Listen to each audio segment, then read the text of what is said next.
ये इस तरह से वर्ड यूज कर सकते हैं। नेक्स्ट हम बात कर रहे हैं यहाँ पर कार्बोहाइड्रेट डाइजेस्टिव, थर्ड टाइम के हम बोल रहे हैं कार्बोहाइड्रेट से रिलेटेड वाले में। तो यहाँ पर हम बात करते हैं एंजाइम्स की।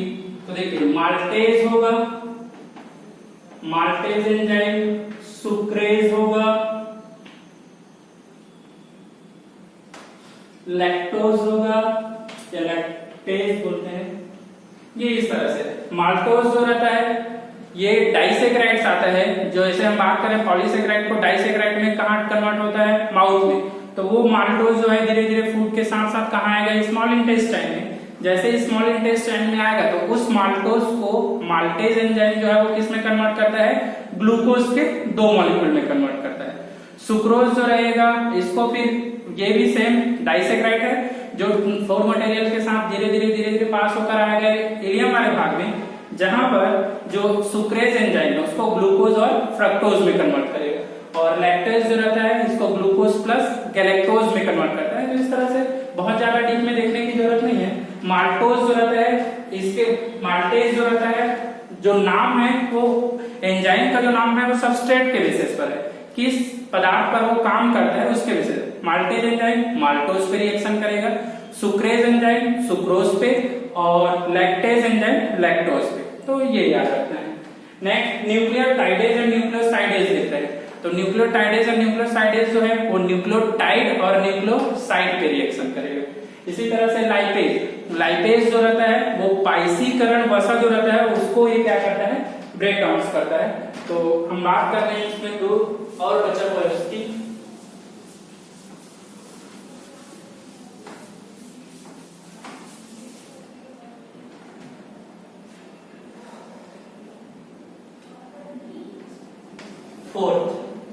फोर्थ जो हम लोगों को देखना है वो है न्यूक्लियोटाइडेज।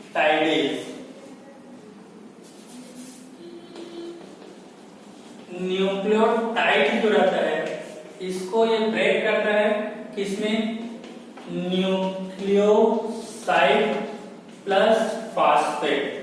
ये चीजें हम जब बायोमॉलिक्यूल्स वाले देखेंगे या फिर हम बात करेंगे डीएनए आरएनए की जो आगे जेनेटिक्स वाले चैप्टर में, वहां पर इसको और डिफाइन करेंगे। अभी फिलहाल ये याद कीजिए रखिएगा कि न्यूक्लियोटाइड जो रहता है इसमें 2 चीजें होता है, एक न्यूक्लियोसाइड और एक होता है फास्फेट होता है। तो इसको डाइजेशन के लिए जो एंजाइम चाहिए ये कौन सा है, न्यूक्लियोटाइडेज एंजाइम चाहिए। न्यूक्लियोटाइड के लिए न्यूक्लियोटाइडेज। तो सेम यहाँ पर जो न्यूक्लियोसाइड है, न्यूक्लियोसाइड के लिए जो एंजाइम होगा वो कौन सा होगा, न्यूक्लियोसाइडेज एंजाइम होगा। अब ये इसको किसमें कन्वर्ट करता है, ये कन्वर्ट करता है शुगर और नाइट्रोजिनस बेस में। नाइट्रोजनी क्षारक जैसे हम बात कर रहे हैं एडेनिन, ग्वानिन, थाइमिन, साइटोसिन और यूरेसिल, ये डीएनए और आरएनए के रिकॉर्डिंग। तो इस तरह से इसको ये क्या करेगा, कन्वर्ट करेगा। सिंपल है। तो ये हम बात करते हैं इसके लिए। लास्ट हम बात कर रहे हैं फिफ्थ इसमें आएगा लाइपेज। लाइपेज जो रहता है पाइसीकरण वसा जो रहता है, पाइसीकरण वसा, इसको ये कन्वर्ट करता है ग्लिसरॉल प्लस ये किसमें कन्वर्ट करता है, फैटी एसिड। मतलब वसी अम्ल और ग्लिसरॉल में ये क्या करता है, पाइसीकरण वसा को तोड़ता है।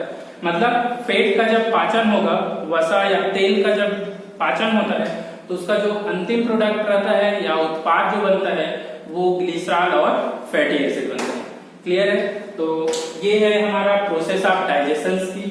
प्रोसेस ऑफ डाइजेशन के लिए एक शार्ट टेबल याद रख लीजिए कि मेन सब्सटेंस कौन सा रहता है, मिडिल प्रोडक्ट क्या बनेगा और इसका फाइनल प्रोडक्ट क्या होता है।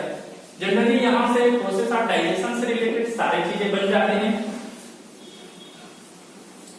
तो हम बात कर रहे हैं जैसे पॉलीसेक्राइड्स की या कार्बोहाइड्रेट से रिलेटेड। अगर हमारे पास क्या है, पॉलीसेक्राइड्स है,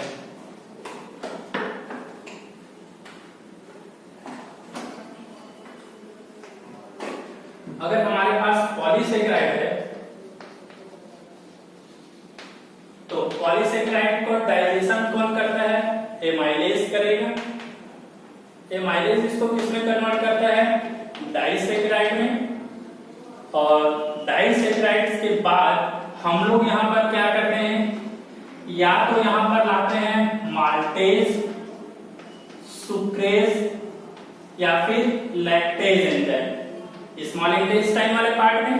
तो हमारा जो प्रोडक्ट बनता है, पहला प्रोडक्ट तो कार्बोहाइड्रेट पॉलीसेकेराइड्स का है, वो इस किसमें कन्वर्ट करता है इसको? मोनोसेकेराइड्स में। मोनोसेकेराइड्स के एग्जांपल हम लोग बात करते हैं, जैसे कि हम लोग को पता है ग्लूकोज, फ्रक्टोज और गैलेक्टोज, ये इनमें कन्वर्ट करता है। तो ये टेबल याद रखिएगा, कार्बोहाइड्रेट के लिए। प्रोटीन की बात करते हैं। अगर हमारा मेन प्रोडक्ट प्रोटीन है, तो प्रोटीन का डाइजेशन हम बात करते हैं पेप्सिन से।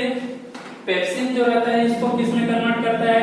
या तो ये बनाएगा पेप्टोन्स, या फिर हम बात करते हैं प्रोटियोजेस, या फिर हम बात करते हैं पेप्टाइड की। ये इस तरह से इनमें कन्वर्ट करता है। ये जो रहता है, फिर यहाँ पर हम लोग एंजाइम जो यूज करते हैं वो है इरेप्सिन।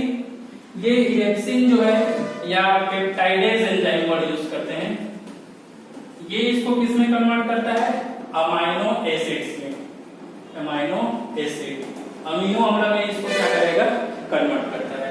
तो ये याद रखिएगा, प्रोटीन का सबसे सिंपल सरल फॉर्म होता है अमाइनो एसिड, और ये इसका मिडिल माध्यमिक उत्पाद होता है। ये इसका पदार्थ माध्यमिक उत्पाद और ये इसका अंतिम उत्पाद या सरल पदार्थ बोल सकते हैं। थर्ड हम बात करते हैं, इसमें आता है फैट, वसा। वसा के लिए हम लोग बात करते हैं सबसे पहले बाइल साल्ट की, पित्त लवण की। ये क्या करता है? इमल्सन पायस बनाता है या पाइसीकरण वसा का फॉर्मेशन करेगा। ये पाइसीकरण वसा जो रहेगा, आगे क्या करता है? लाइपेज एंजाइम यूज करेगा। लाइपेज इस एंजाइम की उपस्थिति में ये किसमें कन्वर्ट हो जाता है? एक तो ग्लिसरॉल का फॉर्मेशन करता है और दूसरा फैटी एसिड का फॉर्मेशन, वसी अम्ल का फॉर्मेशन करेगा। एक लास्ट प्रोडक्ट हम लोगों को और देखना है, ये है न्यूक्लिक एसिड, डीएनए, या फिर हम बात कर रहे हैं आरएनए की। इनका डाइजेशन जो रहता है, पहले तो हम लोग न्यूक्लियेज एंजाइम लाते हैं, जिसमें ये बनता है न्यूक्लियोटाइड, या फिर एंड करके लिखते हैं न्यूक्लियोसाइड बनता है। और इसके बाद हम लोग एंजाइम लाते हैं यहाँ पर न्यूक्लियोटाइडेज एंड न्यूक्लियोसाइडेज एंजाइम। तब ये बनाता है क्या? फॉस्फेट। एक तो ये अलग करता है, उसके बाद ये क्या है? शुगर, जिसमें हम बात करते हैं स्पेशली पेंटोज शुगर की, जो राइबोज वर्ड यूज करते हैं। और इसके साथ यहाँ पर बनता है एन बेस, जिसको बोलते हैं नाइट्रोजिनस बेस, जिसमें एडेनिन, ग्वानिन, थाइमिन और साइटोसिन, यूरेसिल यूज करते हैं। तो ये इस तरह से हम बात करते हैं डाइजेशन या प्रोसेस ऑफ डाइजेशन से रिलेटेड। याद रखना है, ये मेन प्रोडक्ट है, ये इसका सबसे सरल फॉर्म है, और ये जो बीच का दिख रहा है, बीच का जो दिख रहा है वो इसका क्या है? मिडिल प्रोडक्ट है। तो ये चीजें तुम लोगों को याद रखना है। ये कार्बोहाइड्रेट के लिए है, ये इसका मिडिल प्रोडक्ट है, और ये इसका अंतिम प्रोडक्ट है।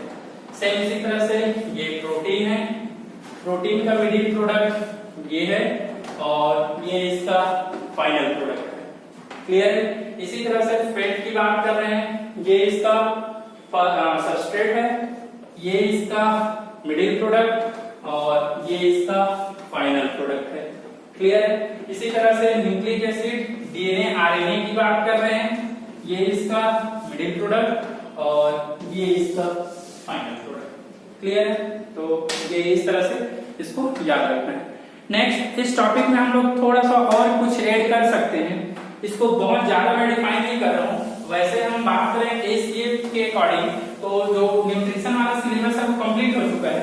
Human nutrition. बट यहाँ पर एक टॉपिक कभी कभी एग्जाम में पूछा जाता है, तो इससे रिलेटेड थोड़ा सा बस मैं इसको डिफाइन कर रहा हूँ। वो एक छोटा सा टॉपिक है विटामिन। विटामिन जो रहते हैं इसको हम बेसिकली दो ग्रुप में डिवाइड करते हैं। एक होता है सॉल्युबल इन फैट और दूसरा होता है सॉल्युबल इन वाटर। वसा में घुलनशील, जल में घुलनशील। तो याद रखिएगा, फैट में सॉल्युबल आएगा तो इसमें आता है vitamin A, vitamin D, vitamin के और विटामिन ई आता है। अगर हम वाटर में सॉल्युबल की बात कर रहे हैं तो यहां पर आएगा विटामिन बी कॉम्प्लेक्स की बात कर रहे हैं। सेकेंड अगर हम बात कर रहे हैं तो इसमें आता है विटामिन सी और एक आता है विटामिन बी। बी कॉम्प्लेक्स को फिर से हम बहुत सारे टाइप्स में डिवाइड कर सकते हैं, जैसे B1, B2, B3, B5, B6, B9 और B12। ये इस तरह से इसमें डिवाइड करते हैं। क्लियर है? तो ये याद रख सकते हैं। Vitamin B, sorry vitamin A, इसके लिए एक और वर्ड है यूज करते हैं, वो है रेटिनल या नॉन वर्ड, रेटिनल है वो एक्चुअल में। विटामिन डी, इसके लिए अर्गो स्टेरॉल वर्ड यूज करते हैं या कैल्सी स्टेरॉल वर्ड यूज करते हैं। अर्गो स्टेरॉल या स्टेरॉइड वर्ड यूज कर सकते हैं। ये विटामिन के, विटामिन के लिए हम वर्ड यूज करते हैं फिलोक्विनोन, फिलोक्विनोन की। और विटामिन ई के लिए वर्ड यूज करते हैं टोकोफेरॉल वर्ड यूज करते हैं। बी कॉम्प्लेक्स में फर्स्ट जो रहता है ये है थायमिन, राइबोफ्लेविन। इसके बाद यहां पे आता है नियासिन। अगर यूपोथ की बुक वगैरह देखते हैं तो यहाँ पर थोड़ा सा मिस्टेक है, पेंटाथेनिक दिया हुआ है, इसको करेक्ट कर लीजिएगा। एक्चुअल में ये नियासिन है, पेंटाथेनिक B5 के लिए यूज करते हैं, तो ये है पेंटोथेनिक। B6 को हम बोलते हैं pyridoxine,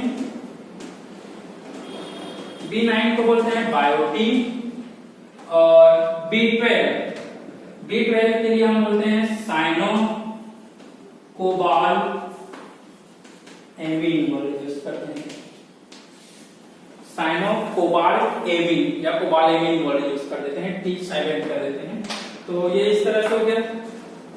vitamin P, sorry vitamin C, C के लिए हम बोलते हैं इसको citric acid.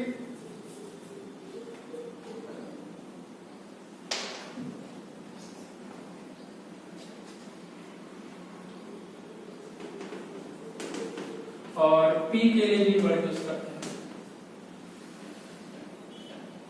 Vitamin C, P के लिए सिट्रिक वर्ड यूज करते हैं। और विटामिन सी ये हो गया।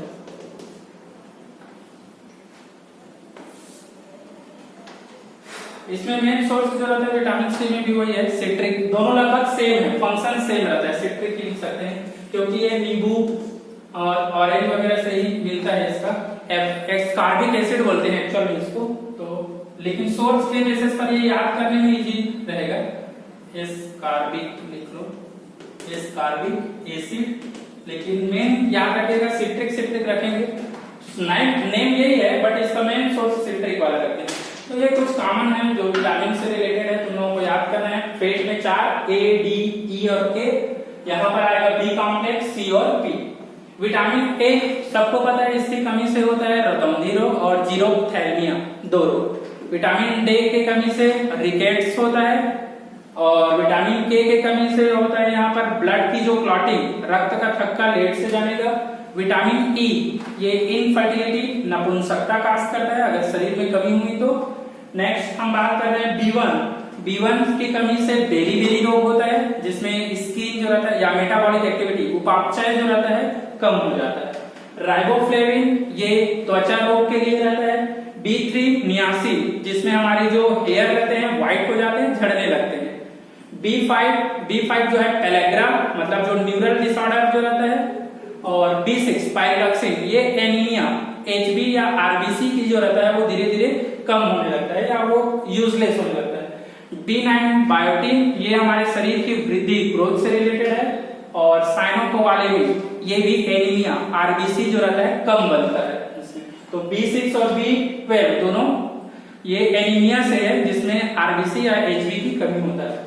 विटामिन सी सबको पता होगा, स्कर्वी रोग जो मसूड़े से रिलेटेड है, कमजोर हो जाता है। और विटामिन पी, ये विटामिन सी की क्रियाओं में सहायता करता है। तो ये विटामिन वाला चैप्टर था जो हम बात कर रहे हैं ह्यूमन डाइजेस्टिव सिस्टम से रिलेटेड होता है। तो स्टूडेंट्स, लगभग कितने जो ह्यूमन न्यूट्रिशन से रिलेटेड है या न्यूट्रिशन जो हम बोल रहे हैं डाइजेशन से रिलेटेड जो ह्यूमन पर्पस में है वो लगभग कंप्लीट हो गया। नेक्स्ट वीडियो में हम स्टार्ट करेंगे फोटोसिंथेसिस का।